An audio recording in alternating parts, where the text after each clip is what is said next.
제목을 다 같이 따라해 봅시다. 시작. 빈 무덤, 빈 무덤, 빈 무덤. 아무것도 없는 empty grave.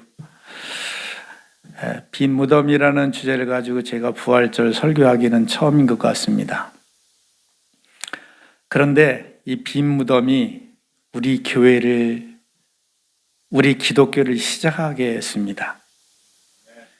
예수님의 제자들이 3년 반이나 열심히 훈련을 받았지만 예수님이 죽는 데까지는 그들이 성공하지 못했어요. 죽는 데까지는 다 도망가고 말았습니다. 그런데 이들이 부활의 주님을 딱 보니까, 빈 무덤을 보니까 그때부터 자기의 목숨을 아끼지 않고 세상을 향해 뛰어나갔다는 사실입니다. 빈 무덤이 우리 믿음의, 우리 신앙의 활력인 줄 믿습니다.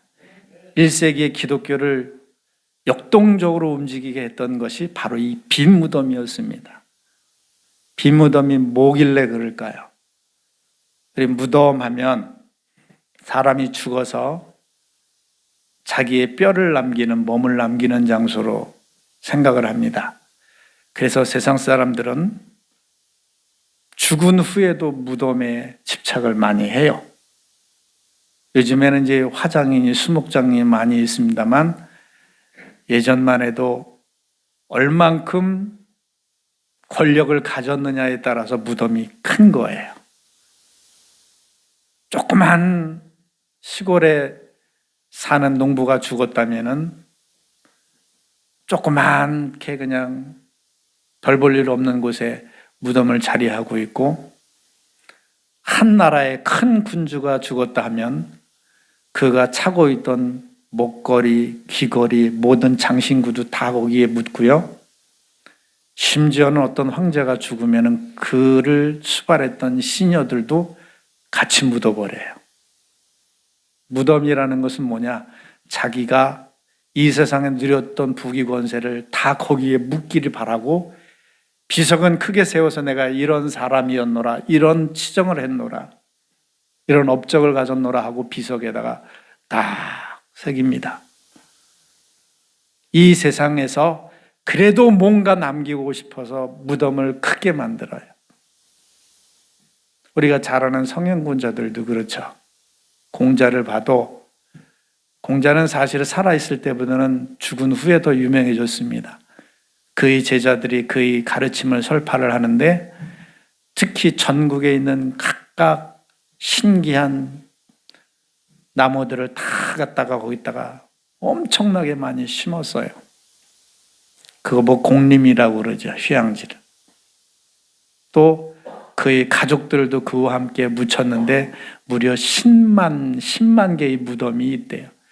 유네스코 세계문화유산에 등재가 돼 있죠. 어마어마한 무덤이죠. 또 사우디에 가면 모스크 사원이 있죠. 그 모스크 사원은 이슬람의 창시자 마호멧의 무덤입니다. 세계 최대의 성지 순례의 장소가 됐어요. 또 우리가 잘 아는 석가모니는 원래 불교에서는 이렇게 사람을 화장을 했잖아요. 옛날부터. 인도에서부터 시작됐으니까 인도의 화장법을 따라서. 그럼 거기에 뼈를 추리는데 거기서 나오는 뼈 조각을 살이라고 그래요. 살이를 갖다가 부족이 원하는 대로 8군데로 나누었는데, 인도를 최초로 통일한 아수카 왕이 그 8개를 갖다가 다시 나누어서 84,000개로 나누어 버립니다. 인도 전역에 나누어주죠. 그걸 어떻게 나눴는지 모르겠어요. 사실은 가짜가 있겠죠. 84,000개가 있는데 인도만 있겠어요? 그것이 각 나라로 퍼져서 불교가 퍼진 나라들은 다, 불교에 가면 여러분 탑돌이 하는 탑이 있지 않습니까? 그 탑 안에는 그런 유골들이 다 있어요. 그게 원래는 부처의 살이었는데 그걸 다 나눌 수 없으니까 유명한 스님들의 사례를 갖다가 거기다 봉함을 해서 탑을 쌓습니다. 다시 말하면 절마다 가면은 다 탑이 있는 게 그게 부처의 무덤이라고 생각하면 됩니다. 그렇게 성대하게 세상에 성형군자 있는 사람들은 자기의 무덤을 드러냅니다. 나타냅니다. 그런데 우리 주님의 무덤은 빈 무덤이었다는 거예요. 세상 사람들은 자기의 치적과 자랑을 다 거기에 실어 놓는데 우리 주님은 가보니까 아무것도 없다는 얘기예요. 자기를 쌌던 두건과 세마포조차도 다 거기에 반납하고 하늘나라에 올라가신 줄 믿습니다. 우리 주님의 빈 무덤이 뭘까요? 우리 5절에 보면 읽은 말씀의 5절, 아니 우리 누가복음 24장을 봅시다. 이제 봅시다. 제가 읽었다고 생각을 했네요. 1절부터 7절까지 교독하실까요? 누가복음 24장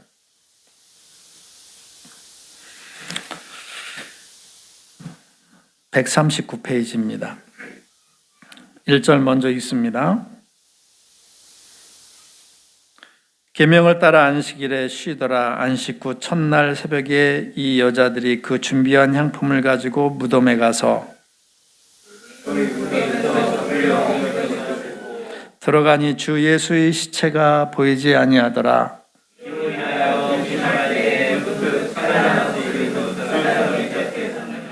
여자들이 두려워하여 얼굴을 땅에 대니 두 사람이 이르되 어찌하여 살아있는 자를 죽은 자 가운데서 찾느냐?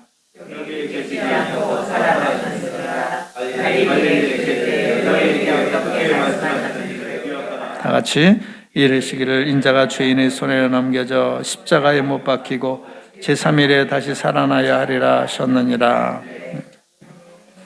여기에 보니까 제자들이 죽은 예수님, 금요일날 돌아가셨지만은 장사를 할 수 있는 시간적인 여유가 없었어요.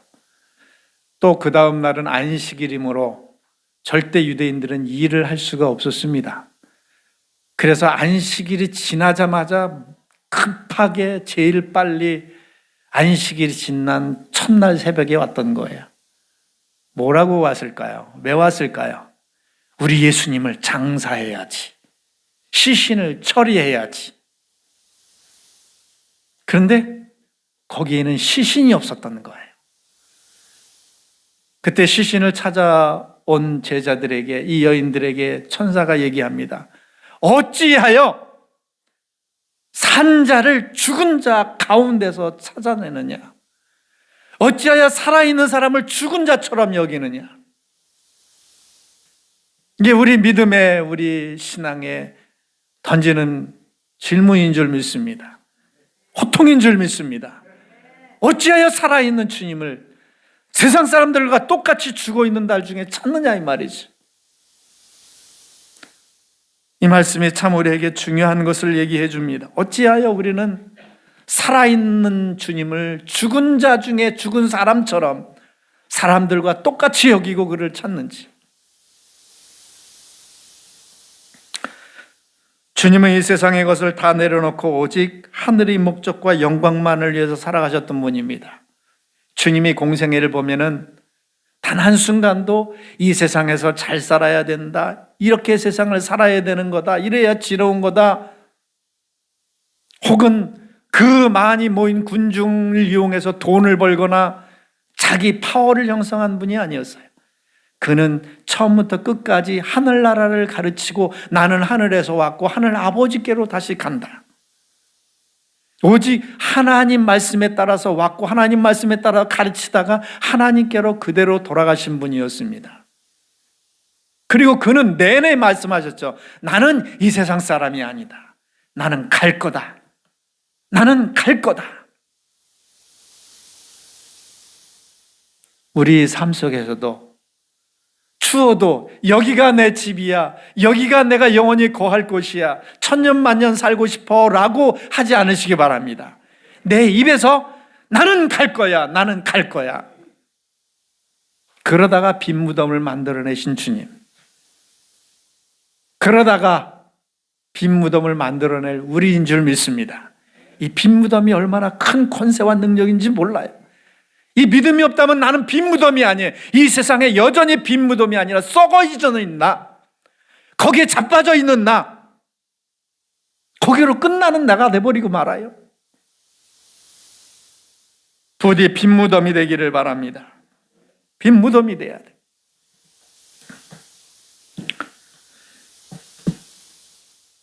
영국에 벙이멈 대학이 있습니다. 거기는 올리버 로즈 경이라는 사람이 세운 대학입니다. 근데 그 아들이 참 귀한 아들이 하나 있었는데 1차 세계대전에 참전해서 죽었어요. 전사를 했어요. 근데 전사하기 전 마지막 자기 아버지에게 보낸 편지의 내용이 감동스럽습니다. 그 중에 짧은 한 토막의 내용을 소개를 시켜드리겠습니다. 사실성을 말하기 위해서 원문으로 얘기를 할게요.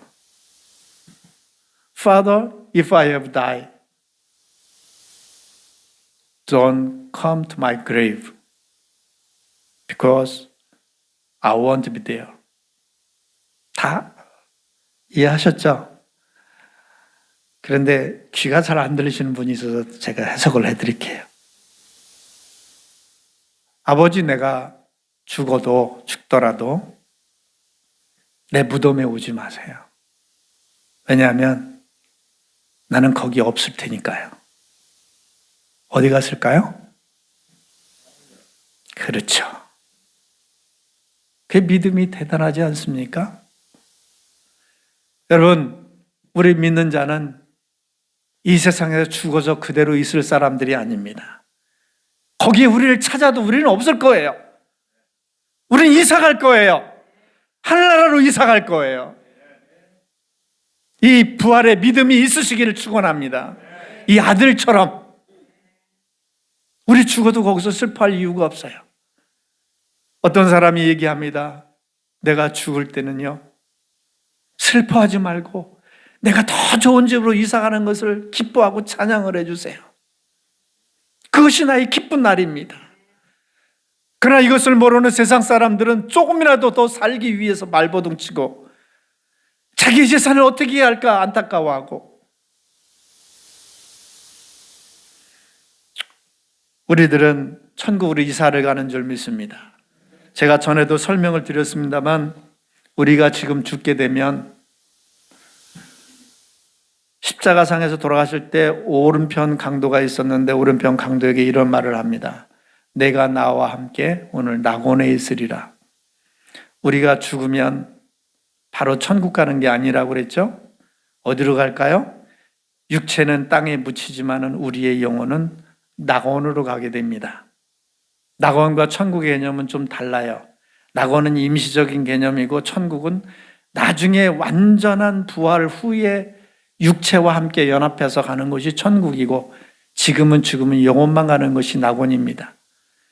비록 우리들의 육체는 이 세상에 묻혀 있을지라도 우리의 영혼은 바로 낙원으로 이사가는 줄 믿습니다. 그곳에 있기 때문에 우리의 마음이 이곳에, 우리의 믿는 사람이 죽었다 할지라도 우리의 마음이 거기에 슬퍼할 이유가 없어요. 왜? 갔잖아요, 이미. 거기서 우는 것은 바보지요. 우리 손집사님이 많은 사람이 우는 걸 봤죠. 바보들, 아이고, 죽었네. 있네, 저기 있네, 저 뒤에 있네, 병풍 뒤에 있네, 저 불에 타 죽고 있네. 웃기고 있네. 이미 가버렸는데. I want to be there. 나 거기 없을 거예요.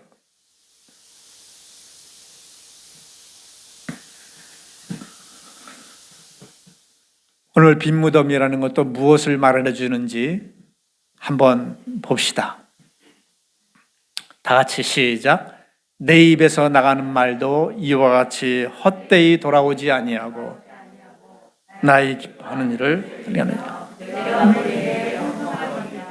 그 전에 저거 한번 다시 시작. 그가 여기 계시지 않고 그가 말씀하시던 대로 살아나셨느니라. 자, 빈 무덤이라는 게 무슨 뜻일까요?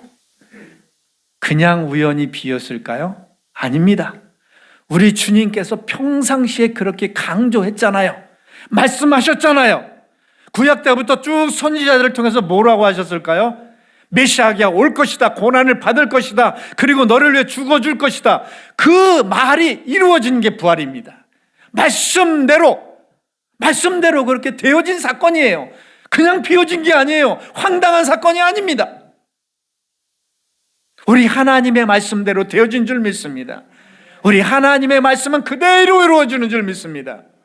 그것이 바로 이사야서, 다시 한번 시작. 내 입에서 나가는 말도 이와 같이 헛되이 내게로 돌아오지 아니하고 나의 기뻐하는 뜻을 이루면 내가 보낸 일들을 통함이니라.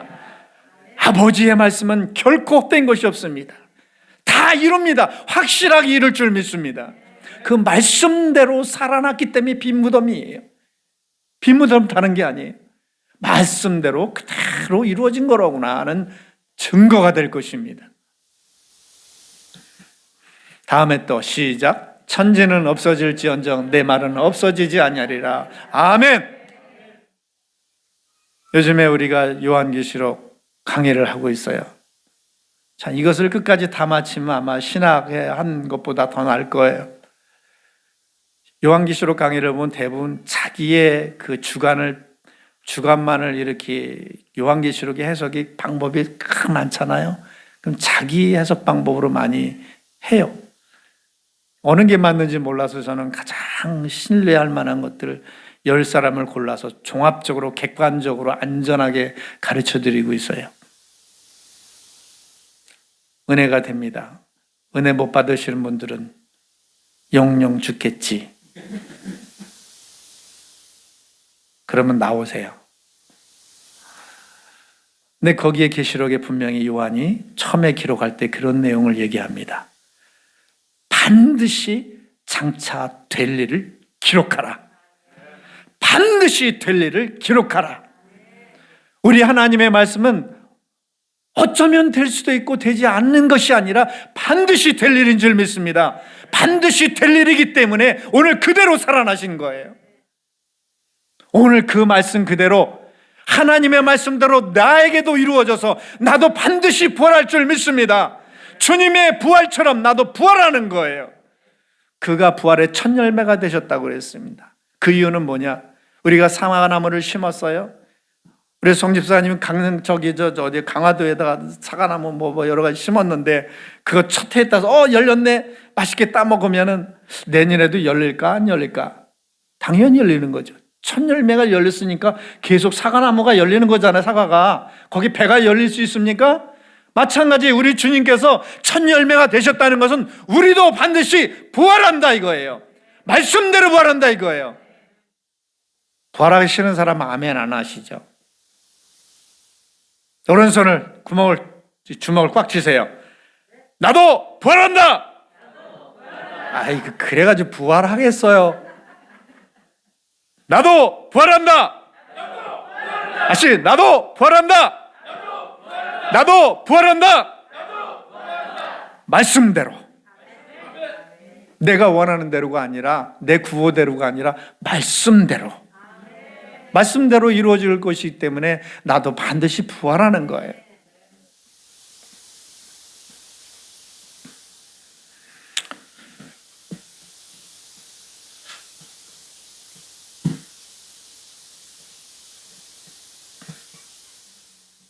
우리 말씀 한 군데 또 보겠습니다.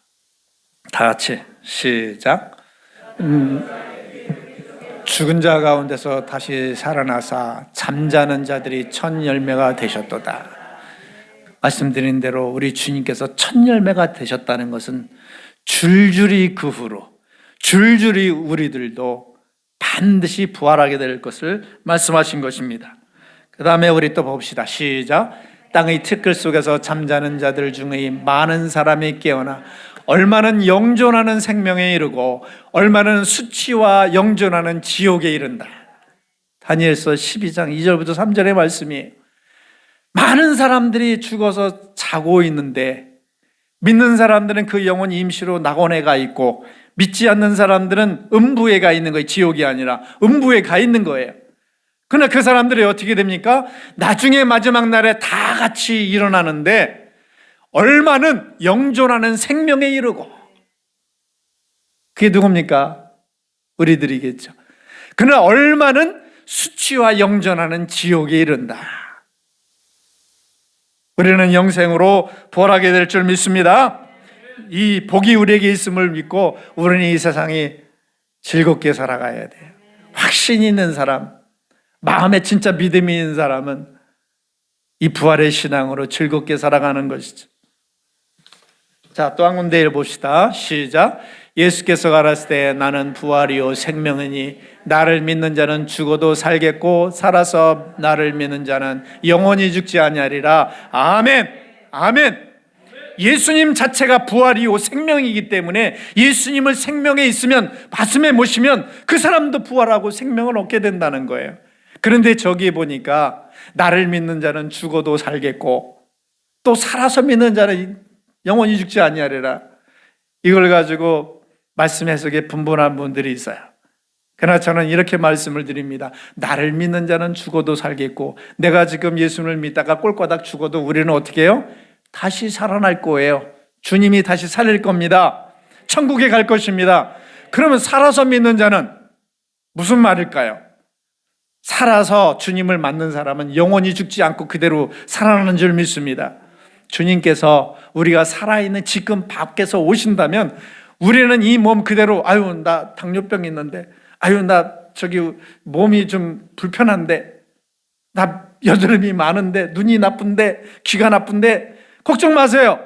이 모든 것이 홀연히 변해서 홀연히 모두 다 변해서 완벽하게 변해서 천국에 갈 겁니다. 그대로 들림받을 거예요. 이런 역사가 우리에게 있을 줄 믿습니다. 그래서 우리는 죽음도 두렵지 않은 거예요. 죽어도 다시 살 거잖아. 어떻게도 다시 살 거잖아. 영국의 대렘 지방의 석탄광이 무너질 때 164명이 매몰돼서 죽은 적이 있습니다. 그럴 때 많은 사람들이 그 매몰된 그 굴에서 사람들이 시체를 꺼낼 때에 조그만 상자 하나를 발견해냈어요. 상자에 보니까 이런 내용이 써 있습니다. 우리는 주님 앞에 준비가 되어 있습니다. 그리고 우리 생애에 있어서 가장 은혜스러운 기도회를 가졌습니다. 주님, 우리는 주님 앞에 준비가 되어 있습니다. 우리는 하나님 앞에 준비가 되어 있으니 영광을 받아주옵소서. 그 모든 사람들이 쓰고 나서 자기의 손가락을 깨물어서 혈서를 거기다 도장찍듯이 쭉 찍었습니다. 여러분, 그들은 죽음 앞에서, 몰려오는 죽음의 공포 앞에서 살려달라고 우성치지 않았어요. 오히려 기도회를 가지고 우리는 주님 앞에 다시 살아날 거야. 주님 앞에 갈 거야. 이 믿음이 우리에게 있기를 축원합니다. 축원합니다. 사도 바울이 삼층천을 다녀왔다고 그랬어요. 그것이 얼마나 좋고 황홀한지 가히 말로 할 수가 없다고 그랬어요. 내가 말로 다 할 수가 없어. 어떻게 표현을 할 수 있느냐. 그때부터 사도 바울은 이런 얘기를 합니다. 한번 말씀해 봅시다. 시작. 내가 그들 사이에 끼었으니 차라리 세상을 떠나서 그리스도와 함께 있는 것이 훨씬 더 좋은 일이라. 그렇게 하고 싶으나 내가 육신으로 있는 것이 너희를 위하여 더 유익하리라. 이게 무슨 뜻이냐 하면 내가 그들 사이에 끼었다. 이것은 내가 죽고 싶은 마음도 있고 살아야 될 이유도 있고 이 두 사이에 끼었다는 얘기입니다. 근데 죽고 싶은 마음은 뭐예요? 내가 그리스도와 함께 있는 것이 훨씬 좋은 일이라. 내가 천국을 봤는데 너무너무 좋기 때문에, 그 부활체로 사는 천국이 너무 좋기 때문에 나 이 세상에 살 마음이 조금도 없어. 내가 가진 학식, 돈, 명예, 이 모든 거 다 필요 없어. 난 빨리 주님 앞에 가고 싶어. 그것이 너무 좋기 때문에. 그러나 내 사명이, 너희들을 가르쳐야 될 사명이 있고 구원해야 될 사명이 있기 때문에 이것 때문에 못 가는 것뿐이야. 우리들 하늘나라가 너무 좋아서 빨리 가고 싶은데 내가 아직도 세상에 해야 될 일이 있어서 사는가요? 아니면 하늘나라는 그거 있는지 없는지는 모르고 지금 내가 이 세상에 돈 벌기 바쁘고 성공하기 바쁘고 자식 키우기 바쁘고 내 할 일 하기 바쁘고 이래서 그런가요? 오늘 사도 바울처럼 이 부활의 믿음을 가지고 하늘나라에 빨리 가고 싶다는 마음이 있기를 바랍니다. 그러나 내가 아직 세상에 할 일이 있어. 내가 이대로 가면 하나님 앞에 얼마나 부끄러울까? 얼마나 창피할까? 내놓을 곳도 없고. 그래서 내가 그 사명 때문에 살아야 되겠다. 하늘나라는 좋지만은 내 하늘나라에 더 많은 상급과 더 많은 영광을 준비하고 가겠다. 이 마음이 있으면 좋을 것 같습니다. 세상에 너무 욕심을 부리고 세상에 사로잡히면 안 됩니다. 우리 부활 믿음을 가진 사람, 부활 신앙을 가진 사람은 세상에 연연하지 않습니다. 미국의 UC 버클리와 함께 미국 서부 지역에서 최고의 명문 대학으로 꼽히는 스탠퍼드 대학이 있습니다. 그 대학은 릴랜드 스탠퍼드가 1891년에 세웠습니다. 근데 그에게 아들이 있었어요. 외아들이 있었는데 특히 그를 정말 끔찍이 사랑했습니다. 일하다가도 바쁘다가도 그는 집에 들어가는 것이 아들을 보기 위해서요. 그는 캘리포니아 상원 의원을 했었고 미국 대륙을 횡단하는 열차를 철도를 놓을 때 거기에 투자해가지고 100만 장자가 된 엄청난 거부였고 사업이 굉장히 많은 바쁜 사람이었음에도 불구하고 아들 하나에 온 마음이 다 있었어요. 그런데요, 하나님께서 그 아들을 거두어 가셨어요. 16살 때에, 꿈 많은 소년 때에 창티푸스로 그 아들을 하나님이 거두어 가십니다. 이 스탠포드는 마음이 무너졌겠죠. 심지어는 장례식 이후에 실어증까지 걸릴 정도로 세상을 살 마음이 없었습니다. 그렇게 있을 때 어느 날 확실한 꿈에 아들이 나타납니다. 아들이 나타나서 스탠포드에게 이런 말을 해요. 아빠, 나 부활하신 주님과 함께 옆에 있어. 얼마나 좋은지 몰라. 그래서 스탠포드는 그때부터 다시 기운을 차리고 그 아들이 그런 말을 했다 우리 꿈속에서. 아빠, 나 같은 청소년들을 도와줘. 그래서 그의 재산, 그 당시에 2천만 불. 오늘 우리 돈으로 하면 1891년도에 200억을 내놓습니다. 그래가지고 스탠포드 대학을 설립하는 겁니다.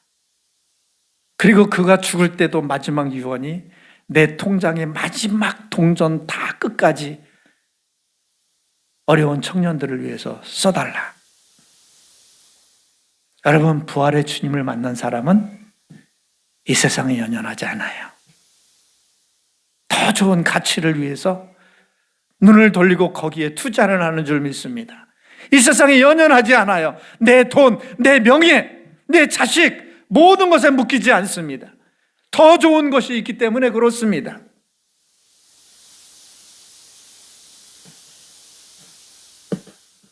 우리는 주님처럼 이 세상을 떠날 때도 빈 무덤으로 가야 합니다. 그것이 부활의 믿음을 가진 사람의 자세인 줄 믿습니다. 마지막 말씀을 우리 믿음을 실어서 크게 외칩시다. 시작. 주께서 호령과 천사장의 소리와 하나님이 나팔 소리로 친히 하늘로부터 강림하시리니. 아멘. 우리가 살아있을 때인지 모르지만, 죽어있을 때인지 모르지만 우리 주님께서는 말씀대로 저 하늘에 천사장의 나팔 소리와 함께 올 것입니다. 그때 우리가 어떤 자리일까요? 그때에 시작. 자는 자들이 먼저 일어나고 그 후에 우리 살아남은 자들도 그들과 함께 구름 속으로 끌어올려 공중에서 주를 영접하게 하시리니 그리하여 우리가 항상 주와 함께 있으리라. 아멘. 먼저는 죽은 자들. 우리는 살아있잖아요. 근데 하나님을 믿다가 먼저 순교당하고 혹은 믿다가 죽은 사람들이 무덤에서 먼저 일어나서 주님 앞에 올라간대요. 그리고 그 후에 우리들이 호련히 변해서, 우리 전사님도 걱정 마세요. 그때는 모든 거 집어치고 건강하게 올라갈 것입니다. 저같이 안경 쓴 사람 안경 벗을 것입니다. 그러나 저는 안경 벗기가 싫어요. 안경 벗으면 눈이 더 미워요. 우리 살아있는 자들도 주님 앞에 끌려 올라가서 우리가 항상 함께 주에 있으리라는데 영원히 주와 함께 있을 것입니다. 그래서 우리는 이 세상에 무덤이 없을 거예요. 빈 무덤일 거예요. 믿습니까? 빈 무덤이라는 의미를 잘 새겨 들으시기 바랍니다. 예수님의 빈 무덤, 나의 빈 무덤. 예수님이 살아나신 것, 나도 살아날 거예요. 예수님이 거기 없던 것처럼 나도 없을 거예요. 세상 사람처럼 썩어질 것이 아니라, 남아있을 것이 아니라 나도 없을 거예요. 여러분, 이 벅찬 부활의 신앙, 이 믿음, 이 소망이 우리에게 있기를 축원합니다. 축원합니다. 세상이 어려움이 있더라도 이 부활의 믿음이 우리를 살리게 하는 겁니다. 죽음의 공포 속에서 두렵고 떨렸던 제자들이 부활의 주님을 만난 후에는 두려운 게 없었잖아요. 간땡이가 부었잖아요. 죽이려면 죽여라 이거죠. 나도 예수님처럼 나를 죽여도 나는 살아날 것이다. 이 부활의 믿음이 전 세계로 그들을 뛰어나가게 한 줄 믿습니다. 이 부활의 믿음과 신앙이 우리를 이 세상에 그렇게 살게 할 줄 믿습니다. 빈 무덤, 그 무덤이 나의 무덤이 될 줄 믿습니다.